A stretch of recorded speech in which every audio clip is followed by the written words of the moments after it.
अस्सलाम वालेकुम, मैं हूं हबीब अकरम और आप देख रहे हैं प्रोग्राम नुक्ता नज़र। आज की खबरें कुछ इस तरह है कि सबसे पहले जिस खबर पर हम बात करेंगे वो है कि रजिस्ट्रार सुप्रीम कोर्ट ने वज़ीर आज़म से खत लिखकर पूछ लिया है कि जनाब अली खत कब लिखेंगे, और अभी तक तौहीन अदालत का कानून भी मंजूर नहीं हो पाया। उम्मीद तो ये थी कि यह कानून झटपट मंजूर होगा, लेकिन रुकावटें हैं कि दूर ही नहीं हो पा रही। और फिर अमरीकी सफ़ीर कैमरून मुंटर कहते हैं कि नवाज शरीफ हों या इमरान खान अमरीका के हामी हैं और पाकिस्तान को नेटो सप्लाई खोलने के सिवा भी बहुत कुछ करना होगा। और बात होगी मुल्तान के हल्का NA-151 के बारे में, जहां ज़िमनी इंतखाब होना है और 19 जुलाई को, और यहां से इलेक्शन लड़ रहे हैं साबिक वज़ीर आज़म यूसुफ रज़ा गिलानी के साहबजादे अब्दुल कादिर गिलानी। और हमारे वफाकी काबीना ने फैसला कर लिया है कि मुल्क भर में लोड शेडिंग यकसा होगी, और अगर ऐसा है तो फिर वज़ीर आला पंजाब के 3 टेंट ऑफिस का क्या बनेगा। इन तमाम मौज़ूआत पर हम गुफ्तगू करेंगे मुजीबुर रहमान शामी साहब से। अस्सलाम वालेकुम सर। वालेकुम अस्सलाम सर, आखिरकार हुकूमत खत लिखे ना लिखे, सुप्रीम कोर्ट की तरफ से एक खत मौसूल हो गया है राजा परवेज़ अशरफ साहब को कि जनाब अब आप बता दें खत कब लिखेंगे। दिन गिनने वाली बात है, खुद बता देंगे कब जाएंगे। देखें, मुझे तो ये बहुत ताज्जुब हुआ इस बात पर, बल्कि सदमा हुआ। वो क्यों सर? कि सुप्रीम कोर्ट के रजिस्ट्रार को ये कैसे जुर्रत कि वो वज़ीर आज़म को ख़त लिखे, जब सुप्रीम कोर्ट बाकायदा समाअत के दौरान अटॉर्नी जनरल के सामने ये सवाल रख चुकी है और उनको 12 जुलाई को इसका जवाब देना है वज़ीर आज़म से पूछकर, तो फिर रजिस्ट्रार जो है उसको क्या ज़रूरत है कि वज़ीर आज़म को एड्रेस करे। वज़ीर आज़म जो भी हो वो वज़ीर आज़म है पाकिस्तान का, तो गया रजिस्ट्रार उसे खत ना लिखे। नहीं, रजिस्ट्रार का ताल्लुक क्या है इस बात? रजिस्ट्रार ने आज तक कभी इस तरह के काम किए? ये चीफ जस्टिस जो हैं सुप्रीम कोर्ट के, इसका उनको नोटिस लेना चाहिए और मैं ये मुतालबा करूंगा कि रजिस्ट्रार के खिलाफ कार्रवाई होनी चाहिए। गोया तजावुज़ है, आप ये तजावुज़ है, एक नफ्सियाती तजावुज़ है। देखें, इस वक्त जो कशीदगी की फ़ज़ा है और जो मामलात जिस रुख पर चल रहे हैं, उसमें तो एक एक कदम फूंक फूंक कर रखना चाहिए। शामी साहब, अगर असिस्टेंट रजिस्ट्रार स्पीकर को खत लिखे तब भी ये माइंड करने वाली बात है, और वज़ीर आज़म को खत लिखे तब भी ये माइंड करने वाली बात है। जरूरत नहीं, खत लिख नहीं रहे, जो एक लिखना है अदालत का हुक्म है। भाई बात बड़ी सीधी सी है, ये जरूरत नहीं है। आप एक अदालत का हुक्म है, वो पहुंचता है अटॉर्नी जनरल के जरिए से, मुतलका अदारों को पहुंच जाता है, वज़ीर आज़म को पहुंच चुका है, बल्कि ये तो हुक्म भी नहीं, ये तो सवाल है, इस्तफसार है। तो अदालत का अपना जो तकाजा है एहतराम का, कि उसको नजर आना चाहिए किसी भी सूरत हाल में बिल्कुल ठंडे दिलो दिमाग के साथ काम करते हुए, कंपोस्ट, ये कार्रवाई बेंच की तरफ से होनी चाहिए थी। नहीं, वो जरूरत नहीं है, वो हो चुकी है कार्रवाई, अटॉर्नी जनरल के जुम्मे ये लग चुका है। ठीक है, ये इस तरह से सवाए इसके कि हम हालात को कशीदा करें और एक बेचैनी पैदा करें और एक इस्तराब पैदा करें, और क्या हासिल होगा? अच्छा, जो पार्लियामेंट में पीपल्स पार्टी की तरफ से कानून पेश हुआ तौहीन अदालत का, वो भी तो एक इस्तराबी कैफियत। देखिए, वो पार्लियामेंट को ये हक हासिल है कि वो कानून साजी करे, उससे इत्तफाक किया जाए या इख्तलाफ किया जाए, और हमने इसका जायजा कर लिया था। और ये तौहीन अदालत का कानून हो या कोई और कानून हो, अदालत को यह हक हासिल है कि उस पर नजरसानी करे। तो हर अदारा अपना अपना आईनी हक इस्तेमाल कर सकता है। पार्लियामेंट कानून साजी कर सकती है और अदालत उस पर नजरसानी कर सकती है। हमें आईन के अंदर रहते हुए एहतियात और आदाब को मलूज रखते हुए आगे बढ़ना है। और ये जो आप तौहीन अदालत का कानून है, आज सेनेट का इजलास तलब किया गया है, देखिए उसमें क्या होता है। मंजूर हो जाए तो 10 मिनट में मंजूर हो जाएगा और फिर कल तक कानून बन जाएगा। अगर उसको कल आज 11 जुलाई है ना जी, आज 11 जुलाई, तो मेरा ख्याल है कि रात को हो जाना चाहिए मंजूर। अच्छा, अगर रात को ये कानून भी मंजूर हो गया और सदर साहब ने भी इस पर साइन कर दिए, जैसा कि नज़र आ रहा है, क्योंकि हमें तो लग रहा था कि कल ही होगा, लेकिन सिंध के वकला जो हैं, सिंध बार कौंसिल ने, सिंध की जो बार एसोसिएशन है, उसने भी हड़ताल कल कर दी है, और फिर कराची बार एसोसिएशन ने भी हड़ताल कर दी है। भाई हड़ताल करते रहे किस बात पर? कि इस कानून के खिलाफ। तो करते रहे हड़ताल, उनका हक है। और यानी वो पंजाबी का मुहावरा है ना कि गिरे गधे से और गुस्सा कुमार पर। यानी गोया भाई बात ये पहले मुझे बताएं, जी। जो हड़ताल करती हैं ये बार एसोसिएशंस, नुकसान किसका होता है? सारे क्लाइंट्स साइलिन का। जो लोग वहां आते हैं दूर दराज से चल के, अदालतें बंद हो जाती हैं, उनका पैसा जाया होता है, वक्त जाया होता है, नुकसान होता है लोगों का, और यहां तमाशा हो जाता है। लेकिन अदलिया को चेन करने की कोशिश पे वकला और खामोश भाई चेन नहीं हो रही, यह कानून अपने तरीके से काम करता है, ये पार्लियामेंट अपना हक इस्तेमाल कर रही है। वो कानून ठीक नहीं है तो अदालत के पास इख्तियार है, इस पे एहतजाज का क्या मसला रह गया? और मैं तो उस कानून के हक में नहीं हूं, वो तो मुझे लाइसेंस मालूम होता है तौहीन अदालत का, और तौहीन अदालत का लाइसेंस देकर आप कानून की हाकमियत कायम नहीं कर सकते। ये जो अदालत है ना, ये कोई तौहीन, इसका जाती मसला नहीं है, ये जजों का मसला नहीं है कोई, ये हम सब का मसला है। अदालत का वकार होगा, उसका फैसला नाफिज होगा, तो फिर कानून की हाकमियत होगी और फिर इंसाफ मिलेगा लोगों को। तो ये तो एक बिल्कुल मुख्तलिफ बात है। अगर आपने हड़ताल का मसला, कल यूसुफ रज़ा गिलानी साहब का इस्तकबाल हो गया तो हुआ, हजारों लोग आ गए, उनको खानेवाल से लेके चले गए, सारा कुछ हुआ, तो इससे क्या हुआ? उससे उनकी नाअहली खत्म हो गई। बात यह है कि ये बार एसोसिएशंस की हड़ताल से क्या होता है? बात हमें सारे मामलात को एक संजीदगी से लेना चाहिए। ये मुल्कों के मामलात हैं, कौमों के मामलात। हमने माजी में बड़ी ठोकरें खाई हैं, बड़े जज्बाती मामलात किए हैं, और इसके नतीजे में आईन और कानून जो है उनको दागदार किया है। जी, अब हमें सबक सीख रहे हैं माजी से। शम्स साहब, जो कौमी असम्बली में जो हुकूमती इत्तेहाद में यकजहती नजर आई इस बिल के हवाले से, उन्होंने यूं करके झटपट मंजूर कर लिया, क्या हुआ? सेनेट पे वो नजर आएगी? क्योंकि अब ये भी बात हो रही है कि बाज लोगों के इस पे तहफ़्फ़ुज़ात है। देखिए, अगर तहफ़्फ़ुज़ात होंगे तो पास नहीं होगा, लेकिन मैं समझता हूँ पास हो जाएगा, मेजॉरिटी उनके पास है। तौहीन अदालत बिल के ऊपर कोई कोलिशन जो है उसमें कोई खास मुझे इख्तलाफ नजर नहीं आया, और ये मंजूर हो जाए तो व्हाट, इससे क्या होता है?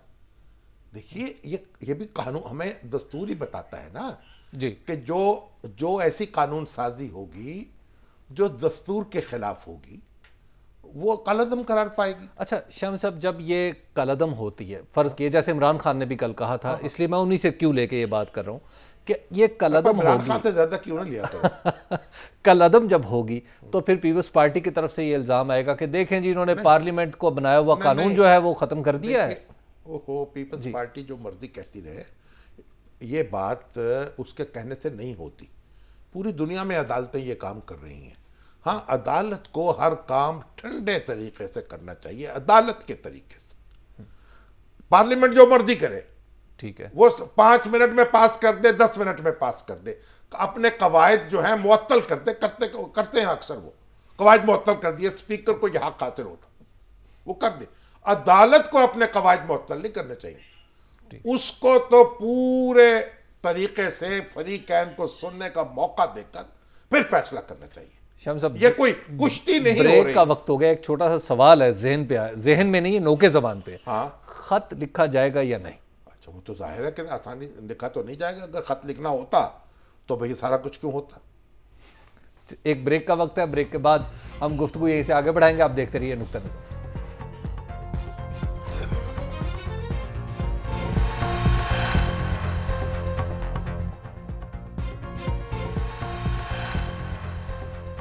नुक्ता नज़र में एक बार फिर खुश आमदीद। गुफ्तगू हो रही थी रजिस्ट्रार साहब की तरफ से जो ख़त मिला है वज़ीर आज़म को।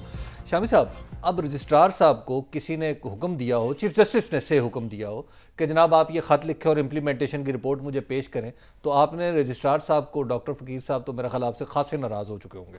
फ़कीर साहब हैं, तौकीर साहब नहीं है। तौकीर साहब यहाँ पाए जाते हैं। जी, मैंने फ़कीर साहब की बात, शहबाज शरीफ साहब के पास। जी देखें, पहली बात यह, जो सुप्रीम कोर्ट है वो ख़त नहीं लिखती, उसको ख़त लिखने के लिए नहीं हमने यहाँ मुकर्रर किया हुआ। अच्छा, वो क्या करती है? वो हुक्म देती है, फैसला करती उसने है। पहले हुक्म दिए, खत लिखा किसी ने? फैसला करती तो फिर खुद लिख देती। अगर खत लिखना था तो फिर सुकाम को लिखा जाता, वज़ीर आज़म को लिखने की क्या जरूरत थी? तो अदालत जो है वो हुक्म देना है उसका काम, और उसका काम फैसला देना है। ये खत देखिए, और अब ये जो अदालत ने फैसला दिया है ना, ये वजीर आजम की नाअहली के केस में, उसको पढ़ के मेरी समझ में एक और बात आई है। वो क्या? पहले तो ये मैं समझता वजीर आजम को उन्होंने कहा कि आप खत लिखें, यानी वजीर आजम रुकावट डाल रहे थे खत में। ठीक है, लिखना तो अटॉर्नी जनरल ने था ना। जो केसेस विदड्रॉ किए थे वो भी अटॉर्नी जनरल ने किए थे ना, मलक कयूम साहब ने। बिल्कुल ठीक है। तो अब अटॉर्नी जनरल ने खत लिखना था कि ये केसेस हमने वापस ले लिए या जिंदा कर दिए, विड्रॉल वापस ले लिए। तो अब सुप्रीम कोर्ट ने जो यूसुफ रजा गिलानी साहब को डिस्क्वालीफाई किया, ठीक है, क्या आपने हुक्म नहीं दिया खत लिखने का? ठीक है। अब ये डिस्क्वालिफिकेशन का इख्तियार तो था इलेक्शन कमीशन का, इस पर उसको हुक्म देना चाहिए था या रेफरेंस भेजना चाहिए था कि भाई आप इसको नाअहल कर दें, इनको फैसला ये रेफरेंस पे फैसला करें। लेकिन सुप्रीम कोर्ट ने इलेक्शन कमीशन को ये नहीं भेजा रेफरेंस, खुद फैसला किया और अपने फैसले में लिखा कि ये एक प्रोसीजरल बात है, एक ऑप्शन है कि आप उसको इस्तेमाल कर लें या इसको इस्तेमाल कर लें। जब अदालत फैसला दे चुकी है कि वजीर आजम ने तौहीन अदालत की, तो फिर उसका नतीजा जो है उसका ऐलान कर दिया जाए। सुप्रीम कोर्ट ने खुद कर दिया, डिस्क्वालिफाइड है ना। ठीक है।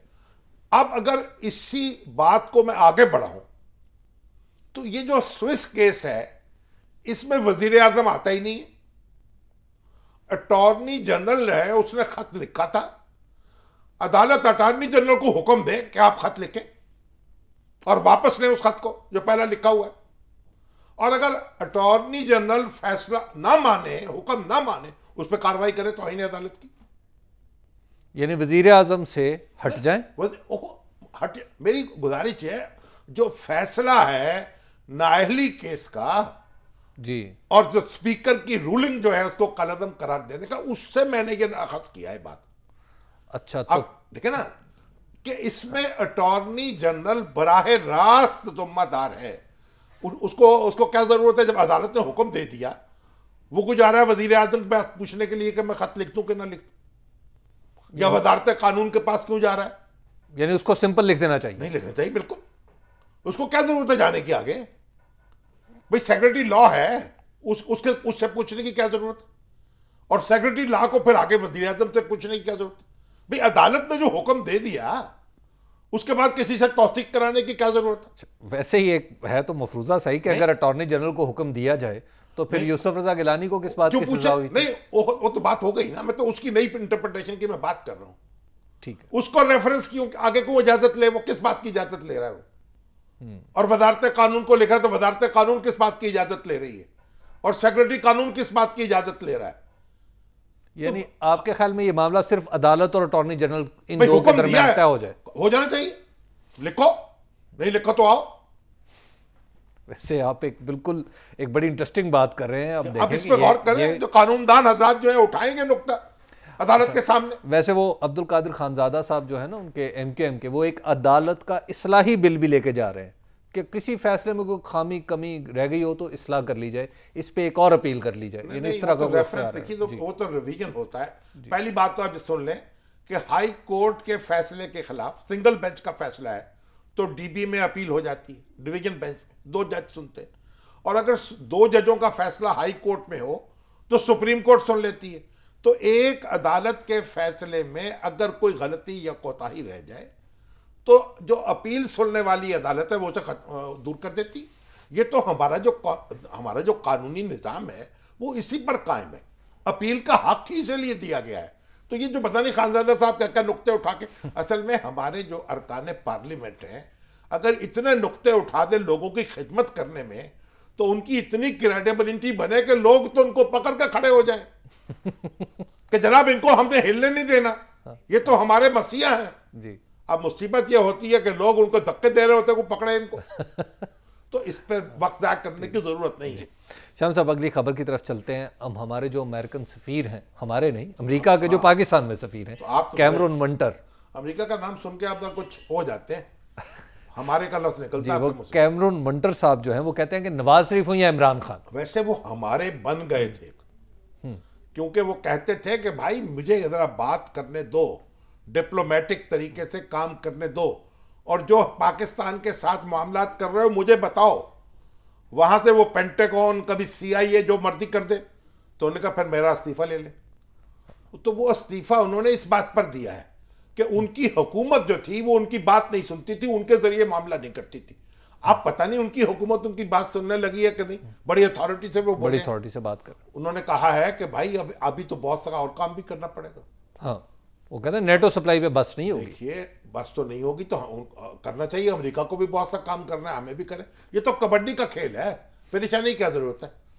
कबड्डी खेल रहे हैं हम उनके साथ, वो हमारे साथ। और इमरान खान और नवाज शरीफ जो वो कहते थे जनाब, अब तो खबर आई है कि वो पैसे तो रिलीज कर रहे हैं, सेनेटर्स ने कहा इनको पैसे रिलीज कर दें कोलिशन सपोर्ट फंड के। हमारे तो कई दोस्त हमें ये डरा रहे थे, ओ भाई ये फंड में जो रिलीज ही नहीं होगा। असल में जो अमेरिका के खुद साख्ता दोस्त है ना, उन्होंने अमेरिका को उसके दुश्मनों से ज्यादा नुकसान पहुंचाया है। वो हमें डराते रहते तरह तरह से, और वो इस नतीजे में अमेरिका बेचारा जो है उसको हम चपत लगाते हैं, दफाए पाकिस्तान खड़ी होती है फिर माशाल्लाह। हाँ। तो बात देखिए, अमेरिका जो है, क्या कहा आप, कह रहे हैं इमरान खान ने, इमरान खान और नवाज शरीफ, वो कहते हैं दोनों अमेरिका के हामी हैं। नहीं, हामी इस लिहाज से देखिए, पता नहीं क्या लफ्ज इस्तेमाल किए होंगे इमरान खान साहब ने या नवाज शरीफ साहब ने। देखिए, कोई आदमी बकायमी है होशो हवास पाकिस्तानी जी, ये कहेगा कि अमेरिका से हमने जंग करनी, ठीक है, या अमेरिका से हमने दुश्मनी करनी। तो अमेरिका जो है वो अच्छा, ये दफाए पाकिस्तान, ये दोस्ती का दावा है? नहीं, दफाए पाकिस्तान तो एक और चीज है ना। वो दफाए पाकिस्तान तो एक जज्बात अपने हैं और उनको भी हक है, जब तक वो वायलेंट नहीं होते उनको हक है। लेकिन ये जो देखिए, ये तो बड़ी जिम्मेदार पार्टी है ना, नवाज शरीफ साहब और इमरान खान साहब। अब दोनों क्लेमेंट हैं, इख्तदार में आ जाएंगे दोनों, कहते हैं भाई इख्तदार में जो आने वाला हो या समझ रहा हो कि मैं आने वाला हूं, उसको तो सोच समझ के बात करनी पड़ती है ना। तो अमेरिका की हमायत का ये मतलब है कि अमेरिका अपना काम करे, हमें अपना काम करने दे। ये नहीं है कि अमेरिका जो है हमारे जनाब गले पे हर वक्त अंगूठा रखे, अंगूठा परे करे अपना। और अमेरिका की देखिए, अमेरिका जो है उससे हमारे बड़े अच्छे ताल्लुकात भी रहे। आप भी को अमेरिका किसी एक शख्स का नाम नहीं है, किसी एक कागज का नाम नहीं है, किसी एक जलसे का नाम नहीं है।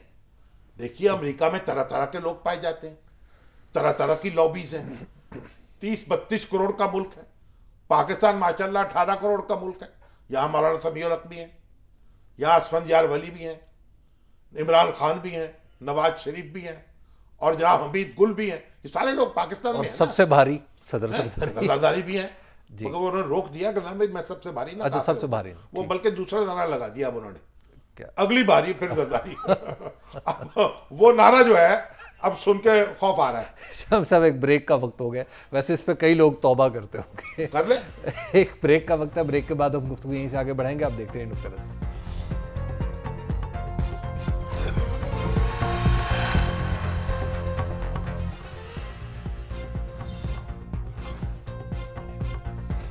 नुक्ता नज़र में एक बार फिर खुशामदीद बात हो रही थी सर जरदारी साहब के बारे में। नारे की? जी, नारे की। वो तो जाले लगाते हैं, नया नारा, अगली बारी फिर जरदारी। लेकिन वो नारा एक मुझे और बड़ा पसंद आया, जो फारूक आलम अंसारी साहब हैं, हमारे बड़े अच्छे कॉलम निगार हैं, गुजरावाला से ताल्लुक़ है उनका, अल्लामा अजीज़ अंसारी साहब के बेटे हैं। तो वो उन्होंने लिखा कि वो जो था ना, तुम कितने भुट्टो मारोगे, हर घर से भुट्टो निकलेगा। अब उसकी जगह जो नारा लगाया जा रहा है कि तुम कितने भूखे मारोगे, हर घर से भूखा निकलेगा। बड़ा गहरा तंज है, ठीक है ना जी। तो ये जो नारे इस तरह के भी लग रहे हैं। शाम साहब, मुल्तान का हल्का, नहीं, मुल्तान में वजीर आजम का हल्का, साबिक वजीर आजम का हल्का, और उनका साहबजादा, हज स्कैंडल, इस वक्त सब चीजें हम देख रहे हैं कि एट स्टेक है। भाई वो तो गौसल आजम की औलाद है, उनके पास कोई तावीज़ जरूर है, कुछ ना कुछ खानदानी कोई नुस्खे ऐसे हैं, कोई पढ़ने वढ़ने के कुछ। आप ये देखिए कि वो PTI जो है वहाँ उनके जो रवायती हरीफ है ना जी, उस हल्के में, वो है सिकंदर बोसन, जो साबिक वजीर ज़राअत भी रहे। हाँ जी, वो 2 दफा उनको हरा चुके हैं, गिलानी 97 में भी और 2002 में भी, यूसुफ रज़ा गिलानी साहब को। और बड़े मजबूत कैंडिडेट है वहाँ के। अब उनकी जो किस्मत खुल गई तो वो तहरीक इंसाफ में शामिल हो गए, शाह महमूद कुरैशी साहब की तरह। अब तहरीक इंसाफ में शामिल हो गए और सीट खाली हुई। अब वो लड़ना चाहते थे, तहरीक इंसाफ ने कहा हम नहीं लड़ना, वो हम तो लड़ेंगे नहीं, ज़िमनी इंतखाब में हिस्सा नहीं लेंगे। अब वो अच्छा, अब उधर उन्होंने मुस्लिम लीग नून ने उनसे कुछ सिलसिला जुम्बानी शुरू किया कि भाई आप हमारी तरफ आ जाइए। अब इस पर भी कोई आमादा नहीं हो कि उनको कोई झिझक आई, कोई शर्म आई होगी कि भी मुस्लिम लीग काफ से तो अब इधर पहुंचा हूं और यहाँ से इतनी जल्दी वहां पहुंच जाऊं, तो उन्होंने कहा मैं नहीं आता। काफ वालों की पहली ब्रेक पीटीआई है ना, पीटीआई कुछ वहां भी चले जाते हैं बराह रास्त भी जी नून में, बिल्कुल। तो हमारे चौधरी परवेज इलाही साहब कहा करते थे, देखिए मुस्लिम लीगों के दरमियान कोई फ्लोर क्रॉसिंग नहीं है। वाह। हाँ, वो तो आपस के घर की बात है, इसलिए मुस्लिम लीग नून के कई लोग उन्होंने अपने साथ शामिल कर लिए थे और उन पर फ्लोर क्रॉसिंग का इत्तलाक नहीं हुआ था। एक मोहतरमा बेटी सबा सादिक वो भी उसमें शामिल थी, अब शायद दोबारा चली गई नून में। तो खैर बहरहाल अब वो सिकंदर मोहसन साहब तो इलेक्शन लड़ नहीं सकते। अब वहाँ एक साहब थे बुच्चा, इसहाक बुच्चा, वो मुस्लिम लीग नून में थे। मुस्लिम लीग उन्होंने कहा टिकट मुझे दे दीजिए, उन्होंने कहा हम नहीं देते। उन्होंने कहा चलिए फिर हम जा रहे हैं। वो पीपल्स पार्टी में शामिल हो गए। वाह। वो मलक इसहाक बुच्चा जो है वो मलक खुदाबख्श बुच्चा होते थे कन्वेंशन मुस्लिम लीग के पंजाब के सदर, बल्कि वेस्ट पाकिस्तान के, उस वक्त वेस्ट पाकिस्तान उसके सदर कालाबाग के ज़माने में, और वज़ीर इत्तलात भी रहे, यहाँ वज़ीर तालीम भी रहे पंजाब के, और बड़ी लच्छेदार तकरीर करते थे, बड़े दानिश्वर थे और ज़राअत के बड़े माहिर समझे जाते हैं। भुट्टो साहब के एडवाइज़र भी फिर रहे वो ज़राअत के। अब उनके ये भतीजे हैं, तो मुस्लिम लीग नून ने जब उनको टिकट नहीं दिया, उनका ख्याल था ये कंटेस्ट नहीं कर सकेंगे, इतने मजबूत नहीं है, वो पीपल्स पार्टी में शामिल हो गए। अब उधर जनाब शाह महमूद कुरैशी साहब जो है, उनके भाई मुरीद हुसैन कुरैशी, वो 2008 में उन्होंने ज़िमनी इंतखाब लड़ा था सूबाई असम्बली का। शाह महमूद कुरैशी साहब कौमी असम्बली और सूबाई असम्बली दोनों पर उम्मीदवार मुंतखब हुए थे, और उसके बाद सूबाई असम्बली की नशिस्त छोड़ दी, हल्का 192 ये क्या उसका। अब वहां खड़े हो गए मुरीद हुसैन कुरैशी। मुस्लिम लीग नून ने और पीपल्स पार्टी ने यह अहद किया हुआ था मिसाक़े जमहूरियत के तहत कि एक पार्टी की सीट पर दूसरी पार्टी अपना उम्मीदवार खड़ा नहीं करेगी ज़िमनी इंतखाब में। तो मुस्लिम लीग नून ने तो उम्मीदवार खड़ा नहीं किया, लेकिन उम्मीदवार एक आज़ाद हो गया करमदाद वाला। अब जावेद हाशमी साहब जो थे वो उन्होंने उनको सपोर्ट शुरू कर दी, और मुस्लिम लीग नून ने उस करमदाद वाले के पीछे जनाब अपनी ताकत लगा दी। उसने मुरीद हुसैन कुरैशी को शिकस्त दे दी, जो इनके भाई शाह महमूद कुरैशी थे। अब उस मुरीद हुसैन कुरैशी पहले तो पीछे पीछे पीटीआई में आए। अब कुछ गुस्सा वुस्सा आया होगा भाई साहब पर। अब उन्होंने जनाब खानेवाल में यूसुफ रज़ा गिलानी साहब का इस्तकबाल किया और उसमें शामिल हो गए पीपल्स पार्टी में वापस। अच्छा, गोया वही जो मिसाक़े जमहूरियत की सेटिंग है वो यहाँ पर भी चल रही है? यहाँ भी चल रही है। अब यूसुफ रज़ा गिलानी साहब की आप किस्मत देखिए कि मुस्लिम लीग नून के पास वहां कोई उम्मीदवार नहीं, उसने इलेक्शन में उम्मीदवार नहीं खड़ा किया। पीटीआई जो है उसका कोई, वो कहती है हम इलेक्शन लड़ेंगे नहीं। तो सिकंदर मोहसन ने अपने भाई शौकत को आजाद उम्मीदवार के तौर पर मैदान में उतारा है। अब दोनों जमातों के वोटर तो उसको वोट देंगे, लेकिन कंपेन तो उस तरह नहीं चलेगी। हाँ, अब यूसुफ रज़ा गिलानी तो घर घर जाएंगे, और अब उनको ये एडवांटेज हो चुका कि अब वो जनाब दनदनाते फिर रहे हैं। और क्या कहा, अकेले फिर रहे हो यूसुफ बेकारवा होकर। अब वो कारवा साथ मिल गया, पहले तो बेकारवा थे ना। कल आप बता रहे थे ना वो कारवा कैसे, कारवा भी उन्होंने हासिल कर लिया। तो अब ये जो मोहसन साहब हैं, अब मुस्लिम लीग नून और पीटीआई के जो वर्कर्स हैं उनमें कुछ कुटबुड़ हमीयत जागी उनकी, तो मुकाबला सख्त हो जाएगा। और हो सकता है कि अब्दुल कादिर गिलानी को बड़ी मुश्किल पेश आए। वैसे ये भी इंटरेस्टिंग बात नहीं कि पीटीआई और पीएमएलएन के वर्कर्स दोनों इकट्ठे काम कर रहे हो। अब आप अंदाजा लगा लीजिए, इमरान खान की तस्वीरें उठाई हुई हैं उन्होंने वहां, लेकिन वो कहते हैं हम इलेक्शन में हिस्सा नहीं लेंगे। मोहसन साहब उनकी डमी खड़ी है, शौकत मोहसन। अब अगर हार गए तो फिर जनाब तो वो मोहसन साहब हार गए, जीत गए, और जीत गए तो हम जीत गए। इमरान खान की तस्वीर है, इमरान खान, नवाज शरीफ साहब की भी आ जाएगी वो। हाँ। क्योंकि उन्होंने भरा कुछ ना कुछ तो वोट उनके भी होंगे ना। तो अब ये यूसुफ रज़ा गिलानी साहब की कोई चिल्ला कशी जो है वो मेरा ख्याल जारी है। अब देखते क्या होता है। कंपेनर वो बड़े जबरदस्त है। घर घर जाना, लोगों को कायल करना, उनके गोड़ों गिट्टों को हाथ लगाना, ये उनको फन आता है। लेकिन वहाँ हल्के की सूरत हाल कुछ ज्यादा अच्छी नहीं, कुछ आप लोग पता कह नहीं रहे क्या हैं। है, देखो हल्का तो उनका है। हफ्ज़ा, ब्रेक का वक्त होने वाला है, लेकिन मैं एक खबर है बड़ी इंटरेस्टिंग कि वफाकी काबीना ने कहा है जनाब यकसा लोड शेडिंग, ये हमारे टेंट ऑफिस कहाँ जाएंगे? नहीं, ये तो अगर यकसा लोड शेडिंग होगी तो बड़ी अच्छी बात है, लेकिन ये यकसा लोड शेडिंग उन टेंटों की वजह से हो रही है। अच्छा, आपके ख्याल में हुकूमत जो है वो दबाव के सामने कंसीड कर गई? देखिए, वजीर आला जो शहबाज शरीफ साहब हैं, उन्होंने मुसलसल ये मुतालबा रखा है और टेंट लगाए हैं, लाहौर में भी, रावलपिंडी में भी और आपके शहर में भी, सरगोदा में भी, जो शाहीनों का शहर भी समझा ये मेरा ख्याल है सरगोदा का दबाव है, आखिरी टेंट वहीं लगा। हाँ, क्योंकि वहाँ एयरफोर्स है ना जी। तो देखिए, बात यह है कि ये शहबाज शरीफ साहब ने ये काम तो किया है ना। आप लोग कहते हैं ये क्या बात हुई, ये कुछ भी ना हुआ। तो भाई एक मैसेज होता है नफ्सियाती तौर पर, और एक मैसेज दिया है उन्होंने लोगों को कि मैं आपके साथ हूँ, मैं भी 2 घंटे देना पंखा, और सारे अफसर जो हैं हाजिर हैं वहाँ, पसीने छूटते हैं उनको, और पंखा कभी बंद हो जाता है, कभी चलता है, कभी हाथ का पंखा चलता है। यानी हुकूमत का फैसला बदलने के लिए वजीर आला का चिल्ला काफी है। 41 दिन एहतजाज तो किया ना, अब तो 41वां दिन हो गया। तो एहतजाज जो है, देखिए उसके बड़े तरीके हैं, और लोगों ने हमारी सब कॉन्टिनेंट पे बेशुमार तरीके से एहतजाज किया, मरण व्रत रखे हैं, भूख हड़तालें की हैं, नंगे पांव जुलूस निकाले हैं, नंगे बदन जुलूस निकाले हैं। तो बड़े बड़े ये एहतजाज का सिर्फ यही तरीका तो नहीं है कि आपने हड़ताल कर दी और जनाब वहां लोगों को पत्थर फेंकने शुरू कर दिए। शाम साहब, एक ब्रेक का वक्त होगा और ब्रेक के बाद आपके सवालात हैं जो हम लेंगे 0423636810 पर। आप हमें कॉल कर सकते हैं। इसके अलावा फेसबुक पर भी आपके सवालात का हमें इंतज़ार है। कुछ पहले सवालात मौजूद हैं जो मैं शाम साहब की खिदमत में पेश करूंगा, लेकिन एक वक्फे के बाद।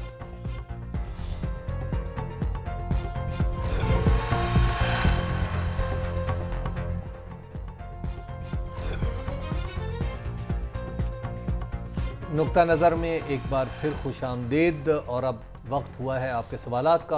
और सबसे पहले कॉलर है हमारे साथ जो सवाल पूछना चाह रहे हैं, काशिफ साहब हैं जी। अस्सलाम वालेकुम काशिफ साहब। वालेकुम सर। जनाब, हेलो जी जी फरमाएं सर, हरवाला से बात कर रहा हूँ। हाँ जी सर जी, मैंने ये पूछना था शामी साहब से, जो ना वो खत का मामला है, ठीक है, हाँ उस जी। पर बात करनी थी जी। हाँ, फरमाए ना, क्या पूछना क्या है?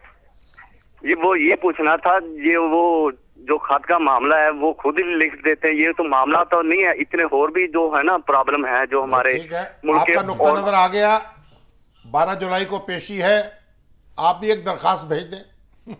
लेकिन मामला जो हैं वो कह रहे हैं दूसरे भी हैं, और भी गमे ज़माने में मोहब्बत के सिवा जी। लेकिन खत भी तो है ना, बहरहाल शामी साहब, वो भी मोहब्बत में ही लिखा जाता है ना। आसिम इलियास साहब हैं। आसिम इलियास साहब ये कह रहे हैं बलूचिस्तान के हवाले से, और बलूचिस्तान में आ चुके, अदालत भी वहीं पे लगी हुई है, उसके बारे में कह रहे हैं कि बलूचिस्तान का मसला ये है कि वहाँ पर जो MNAs और MPAs हैं वो सारे का सारा पैसा खा जाते हैं और वही लोग हवा दे रहे हैं नफरतों को। हो सकता है ये भी दुरुस्त हो, एक जुज़वी हकीकत इसमें हो सकती है। अब ये होना चाहिए कि हमारे जो मीडिया के लोग हैं ना, वो हर हल्के में जाएं और देखें पैसा लगा हुआ कहाँ है। कोई एक हिफाजती इंतजामात के तहत जाना चाहिए। रिजवान साहब हैं कराची से जी। अस्सलाम वालेकुम रिजवान साहब। जी वालेकुम सर, मेरा सवाल ये था कि क्या हमारा इलेक्शन कमीशन इतना स्ट्रांग होगा एज कम्पेयर टू इंडिया के, जो वक्त आने पे कोई भी ऐसे बिल जो पार्लियामेंट पास करे उसको वीटो कर दे कि भाई वो इलेक्शन के टाइम पे किसी भी पार्टी की फेवर में हो? देखिए, आपकी इत्तला के लिए अर्ज है कि इंडिया में भी पार्लियामेंट का पास किया हुआ कोई बिल इलेक्शन कमीशन वीटो नहीं करता। या आप नोट फरमा लें, इलेक्शन कमीशन अपने दायरे में काम करता है और उस वक्त पार्लियामेंट भी मौजूद नहीं होती। यहाँ पाकिस्तान में तो होगी नहीं, इंडिया में होती है। आबिद साहब हैं गोजरा से जी। अस्सलाम वालेकुम आबिद साहब। जी वालेकुम सलाम। जनाब अली जी सर, मैंने ये पूछना था कि जो आज अमेरिकन सफीर हैं उन्होंने स्टेटमेंट दी है कि इमरान खान और नवाज शरीफ जो हैं वो हम ही हैं अमेरिका के, तो इसको आप किस सेंस में देखते हैं? वो तो हम इस पर बहस कर चुके हैं भाई कि हामी से मतलब यह है कि दुश्मन थोड़ी है।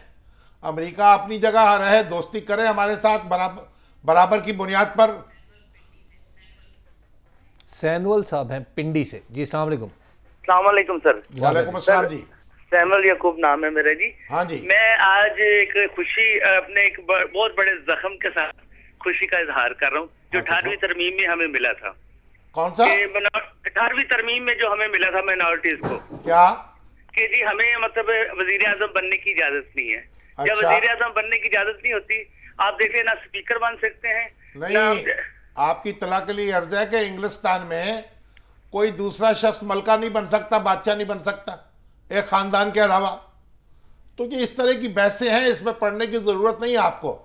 और आप परेशान ना हो, अगर आपको मेजॉरिटी की हमायत हासिल हो गई तो हम कोशिश करेंगे कि आपको भी बना दिया जाए वज़ीर आज़म। शामी साहब, जावेद साहब हैं, इन्होंने सवाल पूछा और आज वफाकी काबीना के हवाले से बात की है और अक़लियतों का सवाल जैसे अभी हो रहा था, इन्होंने कहा जी कि वफाकी काबीना कहती है कि अक़लियतों की सीटों में इजाफा किया जाएगा। क्यों? ये वफाकी काबीना कह रही है कि वो तनासुब में वो तब्दीली कर दे। देखिए, ये मखलूत इंतखाब है जी। अब पाकिस्तान में अक़लियतों के या गैर मुस्लिमों के और मुसलमानों के हल्के अलग अलग नहीं है। जो अक़लियतों को नशिस्तें दी जाती हैं वो एहतरामन दी जाती हैं, उस पर अदाफा दिया जाता है उनको जी, ताकि उनकी नुमाइंदगी हो जाए, लोग वहाँ मौजूद हों।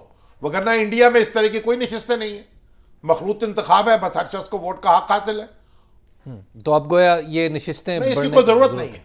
जाहिद साहब लाहौर से हैं जी। अस्सलाम वालेकुम जाहिद साहब। वालेकुम सलाम जनाब अली। सर जी, मैंने ये गुजारिश करनी थी भी ये जो जज साहब आना है, ये वजीर आजम क्यों नहीं को नामजद कर देते? चलिए, अब आपकी तरजीह आ गई है सामने, उस पर भी गौर कर लिया जाए। हो सकता है केयर टेकर गवर्नमेंट का को वजीर आजम नामजदी करना पड़ जाए। जी। राजा इमरान साहब है जनाब अली। जनाब राजा साहब। अस्सलाम वालेकुम। वालेकुम अस्सलाम। मुजीबुर रहमान शामी साहब से मैं पूछना चाहता हूँ कि हमारी जो आला अदलिया है, इसके तमाम फैसले जो हैं वो पीपल्स पार्टी के खिलाफ क्यों आते हैं, PMLN के खिलाफ क्यों नहीं आते, या वो PMLN के खिलाफ क्यों नहीं सुनना चाहती? अब ये इस वक्त तो PMLN की हुकूमत नहीं है ना, हुकूमत तो पीपल्स पार्टी की है। तो आप ये जो सारी बातें आप खुद दरख्वास्त पेश करें ना सुप्रीम कोर्ट में, हमारे सामने, हमारे वहाँ जो दरख्वास्त कोई है लगी हुई, वहाँ उसको पैरवी कर ले जाके। कैसर साहब है जी। अस्सलाम वालेकुम कैसर साहब। जी अस्सलाम वालेकुम जी। शामी साहब, मेरा सवाल ये है कि अभी जो मुल्क के हालात चल रहे हैं, इसके हिसाब से हमें एक कायदे आजम की जरूरत है।